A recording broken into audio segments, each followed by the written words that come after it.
What is up, and welcome to another edition of the Mile High Hoops podcast. As always, I am your host, Zach Bai, and as always, I appreciate you spending a sliver of your busy day with me here on the pod, reacting to a landslide victory over the Charlotte Hornets. Happy New Year to everyone out there. Nuggets get the new year kicked off on the right foot with a 111-93, really dominant second half performance. A really dominant third is what the difference of this game was. It was rather close in the early stages. I think it's fair to say that the central reason for it being close between the world champions at home and one of the worst teams in the NBA is because the world's best player decided not to shoot the basketball. This is one of these things where every once in a while, Jokic is going to keep you on your toes. What is the reason for that? Why did Jokic not attempt his first shot until under 1 minute remaining in the second quarter? Let me just lead by saying I don't know. Okay, I don't know what the central reason was for Jokic choosing to operate that way. But what I will say is, well, a couple different things. And I want to get to 4 or 5 different things today on this podcast, so I don't want to spend too much time on this. But this is ultimately what I refer to as a footnote win during the NBA season. It's a footnote. We will not remember this game. We talk about it because we react to the games that count, the games that matter, and this falls under that category. But in reality, this was, a New Year's Day game against a team that has won 3 total wins away from Charlotte and is just patently bad. If you do remember it, the reason will likely be, unless you're a big Ish Smith fan, welcome back. Unless that's the reason, you'll probably remember it for the game that Jokic decided not to shoot in the first half. It's clearly calculated. That's what I do know. Jokic is the ultimate, we've said for years, Jokic is like water. He'll find the path of least resistance, as water does. But this was not a let the game come to you thing. This was calculated, orchestrated, thought out, intended. Pick a word and it will apply to Jokic. And Jokic is such a different cat. And this is why last season, during the MVP conversations that became so poisonous, okay, with accusations and race baiting and all the nastiness of the 2023 MVP conversation that really centered around Nikola Jokic and Joel Embiid and so many other members of the media on the sidelines. This is why the accusation of Jokic being a stat padder was the stupidest thing that I may have ever heard in a basketball conversation from a basketball person, okay? And I'm not going to get into names. And even you guys, if you've listened to this podcast for any amount of time or listened to me on the radio, I'm not like a name caller. But I will use the word stupid because that was how I would label the accusation of Jokic being a stat padder from a year ago. Jokic doesn't care. If you were a stat padder, this is the game that you take advantage of. This is the game where you go into it and say, there's no one that can guard me on that team. Like literally and just physically, no one on the Hornets can guard Jokic. He could have scored 50 points. And there's other centers that would have gone out and tried exactly that. And you know who they are. But Jokic is built so differently. And I don't even know, and I don't want to sit here and build Jokic as the ultimate sympathetic figure for not shooting the basketball. You want to know the truth? Do you guys like actually want to know what I think of it? I think it's kind of weird. Jokic is a different cat, like to a degree where his approach, the way it can bleed over into a basketball game and just kind of decide that you're not going to do something like, and it's actually in a small way a sign of just how great of a player he is, where he feels so comfortable at any given moment that he can just not shoot the basketball, being the best player in the world against a really bad opponent. It doesn't really make sense. They were clearly trying to get Jamal Murray involved in the early stages of that game. He shot, I think he had 11 points in the first a quarter. He took the first shot of the game, calculated post-ups against Ish Smith, trying to take care of that matchup or take advantage of that matchup, rather. And maybe it was Jokic just saying, okay, this is not going to be about me tonight. But the game, that's, he was catching it next to the rim and like not looking at the rim and like kicking it out. Like that is almost, it's the opposite of what you would think. But like Michael Malone, when describing Nikola Jokic, the phraseology has been repurposed on broadcast by JJ Redick and others when they quote Michael Malone saying Jokic doesn't fight the game. I think I saw him fight the game on January 1st at home against the Hornets on Monday night. Like he did fight the game in the opposite way in what you would think, though. Like he didn't take what the game brought to him. So it's just one of these things. It's a little bit different. Jokic is his own dude. He is a true one of one, and there's certainly so much more good than bad. And I'm not even saying this is bad necessarily, but I do kind of think it's weird. If you were watching that game, it didn't feel organic. So I don't know what was on his mind. Don't know. I really don't know. A couple other things from this basketball game I wanted to address outside that kind of elephant in the room of the theme, especially that first half. And by the way, Jokic comes out in the second half, and they begin playing through Jokic again, and all they do is outscore the Hornets 40-17 over a 12-minute span. That's hard to do. To have like a 30-6 run, that's hard to do. But they changed the approach. Jokic changed his approach on the game, and look at the result. You could draw a straight line to it. So anyway, moving on here. Aaron Gordon was back, okay? Aaron Gordon, excuse me, taking a drink if you're listening just to audio only. Aaron Gordon was back. Guys, I thought he was going to be out a month. That was my prediction. He was out a week. Why did I think he was going to be out a month? Because how Michael Malone, the head coach of the Nuggets, addressed it with this very deep, somber, almost like a hedge of like, even when the scars heal, like the emotional damage to, and so I use that as a reflection, knowing the coach is speaking like this. My forecast of his availability was a reflection almost of the tone that I heard from Michael Malone. Guys, I couldn't tell anything was wrong with him. I couldn't tell anything was wrong with him physically. I couldn't see big gashes or stitches or anything on his face. He had his hands covered up. I mean, I've had stitches all over my body, okay? Stitches in my freaking face, stitches in my head, stitches on my left hand, stitches multiple times from knee surgery. All these are basketball injuries. Unless stitches shrunk, I mean, we were talking 20 to 25 stitches. I did not see that. So at the end of the day, thankfully, I don't think it was as bad as it was kind of painted to be. And we were kind of tiptoeing and speculating and like, was it his dog? Oh my gosh, like there's the picture of the Rottweiler and that's his. It was his dog. His dad takes care of it most of the time. I don't know what happened. I'm just glad Aaron Gordon's okay. I'm glad Aaron Gordon's back. He didn't have to do too much. He took 5 total shots. He played 25 minutes.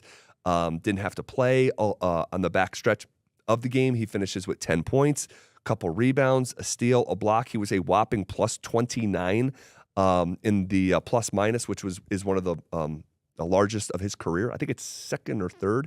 I had in my notes there.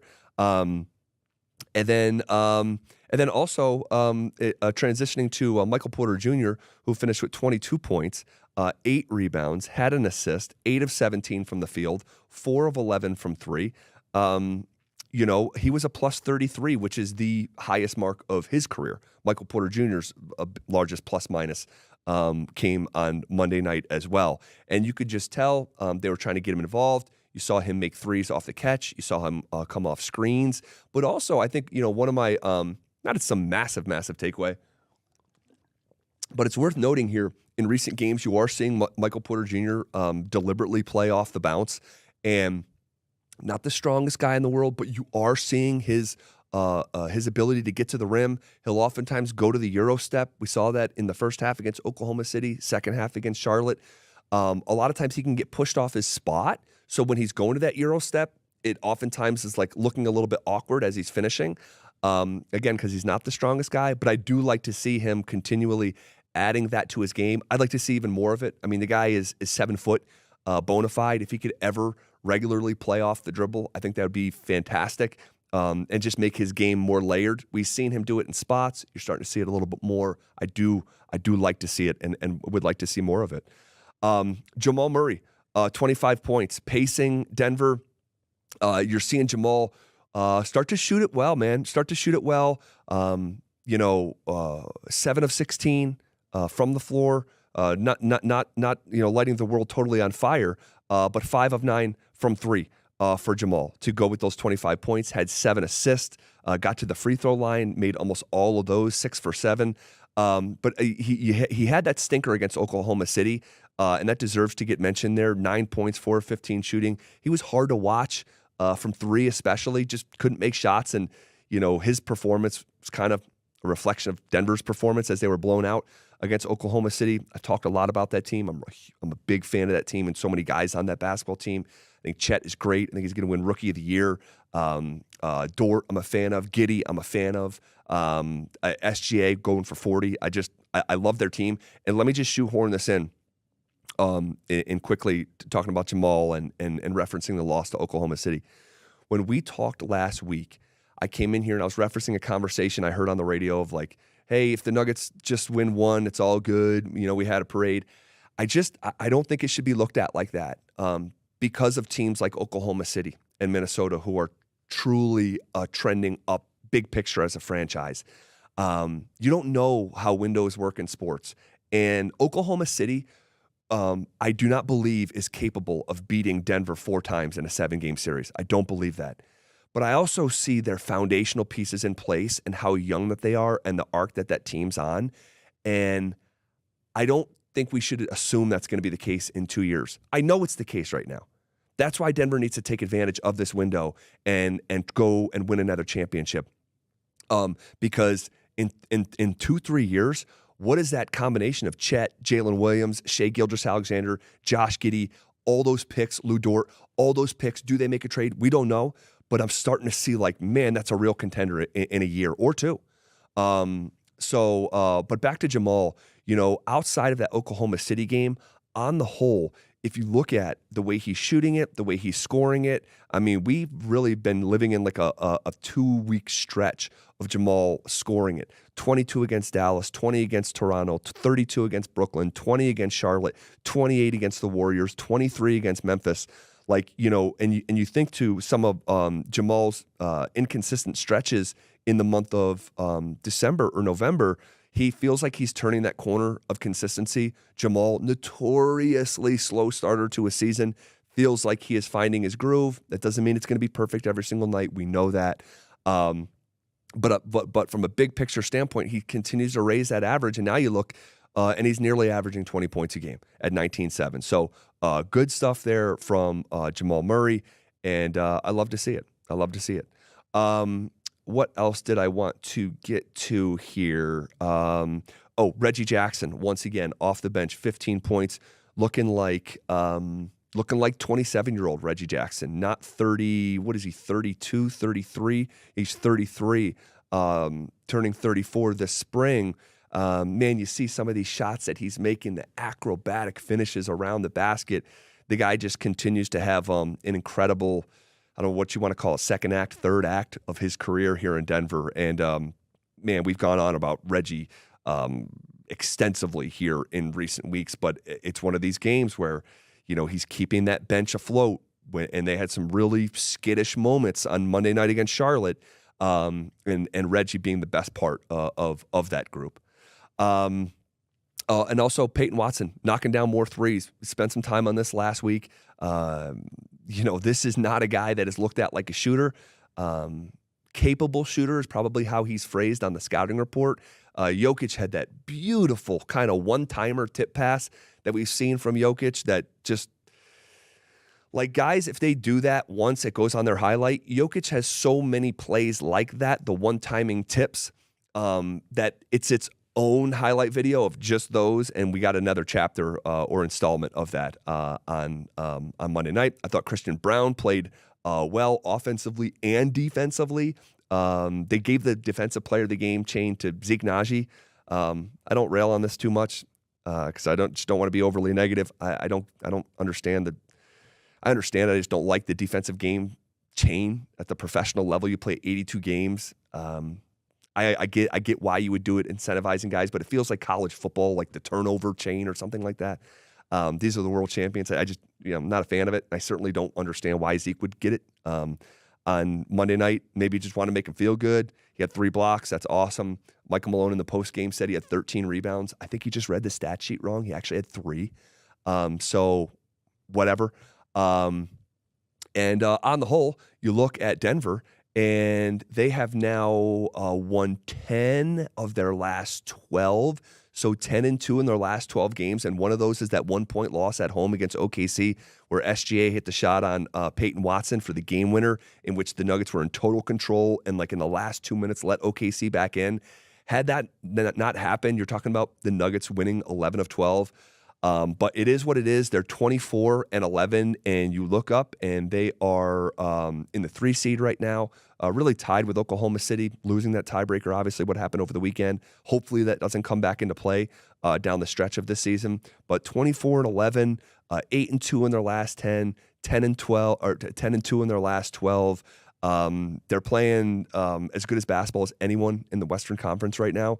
And if they're healthy, I think they're going to keep it up. I think they're going to keep it up and just keep winning games. We talked about a couple weeks ago getting through the bulk of the back-to-backs and the compressed schedule and road games, and we kind of not to give ourselves a bruise, patting ourselves on the back, but it was about 2 weeks ago we came in here and said we looked at the schedule, we looked at the opponents, looked what they had just come out of from a schedule standpoint, and said, hey, these guys are really about to go on a run.